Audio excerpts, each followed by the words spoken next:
सगळ्यात पहिल्यांदा मी सॉरी बोलते, कारण की हा केकचा व्हिडिओ मला अगोदरच अपलोड करायला पाहिजे होता. पण मला अजिबात कल्पना नव्हती की होळी आलेली आहे, रमजान आणि एवढं बिझी शेड्यूल आहे ना, त्यामुळं अजिबात लक्षसुद्धा गेलेलं नाही. पण अचानक मला ह्यांनी सांगितलं, सगळीकडे मी स्टेटसला बघितले की ह्या होळीच्या शुभेच्छा.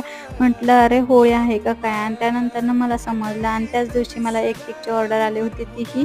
त्यानंतर त्यांचं काहीही डिमांड नव्हतं. मी म्हटलं ठीक आहे, हीच आपलं होळी स्पेशल केक बनवूया. म्हणून अशा प्रकारे मी केक केला, पण अजिबात चांगला केक झालेला नव्हता. मी शेवटी हे केक डेकोरेशन सगळं मोडलं आणि सेकंड पार्टसुद्धा येणार आहे आणि त्याचा थर्ड पार्टसुद्धा येणार आहे. का? कारण की एवढं बेकार हा केक दिसत होता. हा केक मी मोडून डबल फिनिशिंग करून दुसरा केक बनवला. तो छान प्रॉपर असा फिनिशिंग किंवा खूप छान दिसत होता केक, पण तो सुद्धा मी कस्टमरला देऊ शकत नव्हते, कारण की त्यांचा बर्थडे केक होता.